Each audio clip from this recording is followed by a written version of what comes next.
Hello दोस्तों, तो पिछले एपिसोड में हमने देखा कि किन्यू काफी जरा गुस्से में था, जिसकी वजह से वो वहाँ पर मौजूद सारे दुश्मनों को जट से मार देता है। यहाँ पीछे हर्षु की हालत बहुत ज्यादा खराब थी। उसी दौरान वहाँ 3 जनरल भी अपने साथियों को लेकर आ जाते हैं, जिन्हें देखकर किन्यू समझ गया था कि यहाँ पर इनकी और मेरी फाइट होने वाली है, और इसलिए उसने हर्षु और मिस लिन को अपने स्पिरिचुअल मैंशन में भेज दिया था। अब आगे तो नेक्स्ट एपिसोड के शुरू में हम देखते हैं कि उनमें से एक जनरल, जिसका नाम युवान था, वो वहां पर जेड सोर्ड साइड के लीडर को मरा हुआ देखकर काफी ज्यादा गुस्से में आ गया था। वो किन्यू से कहता है कि आखिर तुमने हमारी नजरों के सामने हमारे आदमी को कैसे मार दिया, ये तुमने बिल्कुल भी अच्छा नहीं किया। जिस पर किन्यू बहुत ही ज्यादा एटीट्यूड के साथ कहता है कि अगर ये तुम्हारा आदमी था, फिर इसने जो किया उसका जवाब तुम्हें भी देना होगा। ये सुनकर तो जनरल युवान को बिल्कुल भी अच्छा नहीं लगता, इसलिए वो किन्यू पर गुस्सा करते हुए कहता है, पहले तो तुमने मेरे छोटे भाई को जान से मार डाला, और अब तुम मेरे सामने इस तरह की बातें कर रहे हो। क्या तुम्हें मालूम भी है कि इस वक्त तुम किसके सामने खड़े हो? तुम खड़े हो जनरल ज़ेन चेन के सामने, जो कि 36 मोनार्च का अकेला वाहिद कमांडर है। ये इस पूरी टेरिटरी में सिर्फ एम्परर यू के अलावा और किसी को भी जवाबदेह नहीं है। तभी जनरल ज़ेन चेन उसे वहीं पर चुप करवा देता है, क्योंकि वो खुद किन्यू से सवाल करने वाला था। और इसके बाद हम देखते हैं कि वो एक होलोग्राम का इस्तेमाल करते हुए किन्यू से कहता है कि क्या तुम इस इमोर्टल मैसेंजर को पहचानते हो? यहाँ किन्यू अपने सामने हुआयान को देखकर याद करता है कि कैसे मैंने उसे जान से मार डाला था, इसीलिए वो जनरल ज़ेन चेन से कहता है कि हाँ, मैं इसे पहचानता हूँ। ये वो कमीना इंसान है जिसने बहुत ज्यादा बेगुनाह इंसानों की जान ली थी, और इसीलिए मैंने इस कमीने इंसान को जान से मार डाला। ये सुनकर जनरल ज़ेन चेन मुस्कुराते हुए कहते हैं कि मुझे उस बात से फर्क नहीं पड़ता, मैं तो यहाँ पर कुछ और लेने के लिए आया हूँ। और इसके बाद वो किन्यू से कहता है कि तुम्हें जो नी यंग रेल्म में ट्रेजर मिला था, मैं यहाँ पर आया हूँ ताकि मैं उसे हासिल कर सकूँ। मैंने सुना है कि वो तुम्हारे अंकल के पास मौजूद है, तो बस तुम मुझे सिर्फ इतना बता दो कि तुम्हारा अंकल कहाँ पर छुप कर बैठा हुआ है। मैं तुम्हें एक बहुत ही आसान मौत दूंगा, तुम्हें फिक्र करने की कोई जरूरत नहीं। ये सब सुनकर किन्यू कहता है कि अच्छा, तो ऐसी बात है, तुम लोग अभी भी उस ट्रेजर का पीछा नहीं छोड़ रहे, और तुम लोगों ने क्या कहा, तुम लोग मेरे अंकल से मिलना चाहते हो? चलो फिर तुम लोगों की मुलाकात उनसे करवा ही देता हूँ। वो यहाँ पर जैसे ये कहता है, तभी अचानक हम देखते हैं कि वहाँ पर तेजी से एक लाइटनिंग आती है, जिसकी वजह से किन्यू का सोल पपेट बाहर आ गया था, जिसमें मास्टर लियन की पावर्स थी। वो यहाँ आने के बाद कहता है कि मैंने सुना है कोई मेरी तलाश कर रहा है। ये देखकर वो तीनों जनरल काफी ज्यादा घबरा गए थे, क्योंकि वो सोल पपेट काफी ज्यादा खतरनाक दिखाई दे रहा था। लेकिन जनरल ज़ेन चेन कहते हैं कि तुम लोग फिक्र मत करो, ये नकली है, सीधा आगे बढ़ते हुए हमला करो। ये सुनकर उसके छोटे मोटे सिपाहियों ने आगे बढ़कर हमला करना शुरू कर दिया था, जबकि दूसरी तरफ हम किन्यू और मास्टर लियन को देखते हैं, जिन्होंने बड़ी तेजी के साथ अपने बीस्ट स्पेक्ट्रम का इस्तेमाल करके वहां पर कुछ बीस्ट को समन कर लिया था, और इनके साथ मिलते हुए वो लोग भी हमला करना शुरू कर देते हैं। यहाँ पर एक जबरदस्त फाइट शुरू हो चुकी थी, जहाँ पर किन्यू और अंकल लियन बहुत ही आसानी के साथ वहाँ पर मौजूद सारे के सारे सोल्जर्स को हरा रहे थे। ये देखकर कमांडर ज़ेन चेन को बिल्कुल भी अच्छा नहीं लगता, इसलिए वो अपने दोनों जनरल से कहता है कि तुम दोनों आगे बढ़ो और इन दोनों को खत्म कर डालो। साथ ही साथ वो इनसे कहता है कि वो ट्रेजर भी लेकर मेरे पास आना। ये सुनकर जनरल युआन और जनरल जुआन दोनों ने ही बड़ी तेजी के साथ आगे बढ़ते हुए किन्यू और मास्टर लियन पर हमला करना शुरू कर दिया था, जिसकी वजह से हमें यहाँ पर एक जबरदस्त फाइट देखने को मिलती है। किन्यू जनरल युआन से फाइट करने की अपनी पूरी कोशिश कर रहा था, लेकिन यहाँ पर जनरल युआन की पावर्स बहुत ही ज्यादा खतरनाक थी, इसलिए वो किन्यू को अपनी एक फॉर्मेशन में ट्रैप कर लेता है। जिसके बाद वो आगे बढ़कर अभी किन्यू को जान से मारने ही वाला था, लेकिन तभी मास्टर लियन की नजर किन्यू पर पड़ जाती है, जिसकी वजह से वो बड़ी तेजी के साथ मूव करता हुआ जनरल युआन के सामने आ गया था। यहाँ मास्टर लियन भी जनरल युआन को पीछे हटाने की अपनी पूरी कोशिश करते हैं, पर इस दौरान इन्हें मालूम हो जाता है कि जनरल युआन वाकई में बहुत ज्यादा खतरनाक है, क्योंकि उसकी वजह से किन्यू का सोल पपेट ऑलमोस्ट हार चुका था। जो देखकर किन्यू कहता है कि हम लोग सामने से इनका मुकाबला नहीं कर सकते,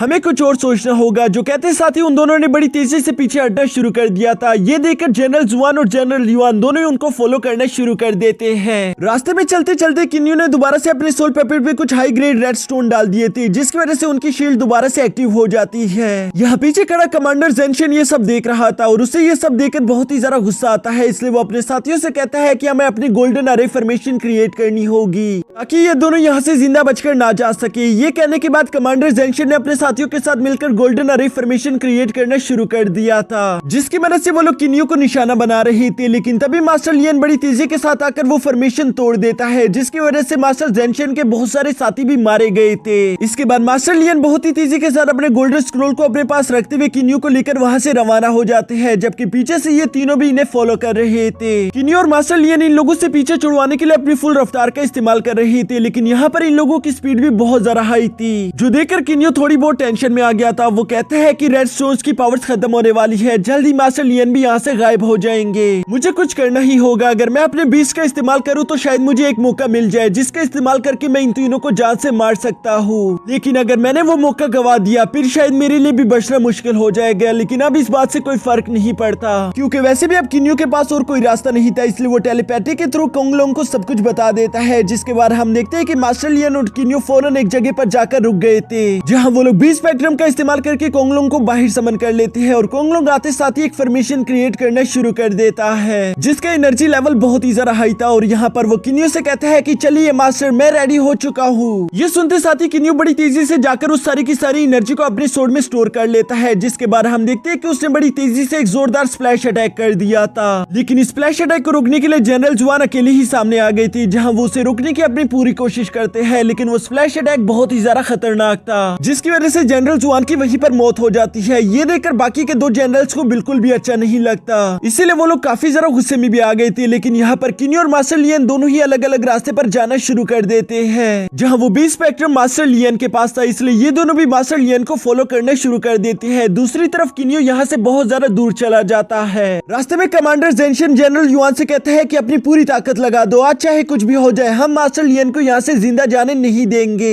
ये सुनकर वो दोनों ही अपने सबसे ज्यादा पावरफुल अटैक्स का इस्तेमाल करके मास्टर लियन पर हमला करना शुरू कर देते हैं। लेकिन तभी अचानक हम देखते हैं कि मास्टर लियन वहाँ से टेलीपोर्ट होकर गायब हो गए थे और इन लोगों की ये अटैक बेकार चले जाती है जिस पर इन लोगों को बहुत ही ज्यादा गुस्सा आ गया था। ये लोग कहते हैं कि इन लोगों ने हमारे साथ चाल चल दी, जबकि ये बात सच भी थी क्योंकि हम देखते हैं कि मास्टर लियन बड़ी तेजी के साथ टेलीपोर्ट होते हुए सीधा किन्यू के पास आ गई थी और किन्यू उन्हें वापस से अपनी स्पेस रिंग में रख लेता है। ये असल में किन्यू की ही चाल थी ताकि वो यहाँ से अपने आप को जिंदा बचा सके। इसके बाद नेक्स्ट सीन में हम किन्यू को एक बहुत ही ज्यादा शांत जगह पर देखते हैं जहाँ मिस लिन किन्यू का शुक्रिया अदा कर रही थी। वो किन्यू से कहती है कि आपने हमें अपने स्पिरिचुअल मेंशन में रख लिया, नहीं तो हम लोग भी उस तबाही की चपेट में आ जाते। ये सुनकर किन्यू जवाब देता है कि ये सब कुछ मेरी वजह से शुरू हुआ, इसलिए मैं ही इसे खत्म करूंगा, मैं अपने स्टूडेंट हर्षु का बदला लेकर ही रहूंगा। लेकिन मिस लिन को किन्यू की बहुत ही ज्यादा फिक्र हो रही थी, इसलिए वो उनसे कहती है कि मास्टर आपको ये सब नहीं करना चाहिए क्योंकि आप एम्परर यू को नहीं जानते। वो सिल्वर स्ट्रिंग गैलेक्सी का वाहिद एम्परर है जो कि बहुत ही ज्यादा खतरनाक और क्रूर इंसान है, वो आपको बहुत ज्यादा नुकसान पहुंचा सकता है। लेकिन किन्यू कहता है कि उस बात की तुम्हें फिक्र करने की कोई जरूरत नहीं, मैं अपना ख्याल रख सकता हूँ। इसके बाद किन्यू मिस लिन से कहता है कि तुम्हें अभी के लिए ये गैलेक्सी छोड़कर चले जाना चाहिए क्योंकि ये गैलेक्सी बहुत ही ज्यादा रिस्की है। वो मिस लिन से कहते हैं कि यहाँ पास में एक टेलीपोर्टेशन अरे है, तुम उसका इस्तेमाल करके इस गैलेक्सी को छोड़ दो और तुम्हारे जाने के बाद मैं भी अपनी आइडेंटिटी चेंज कर लूंगा,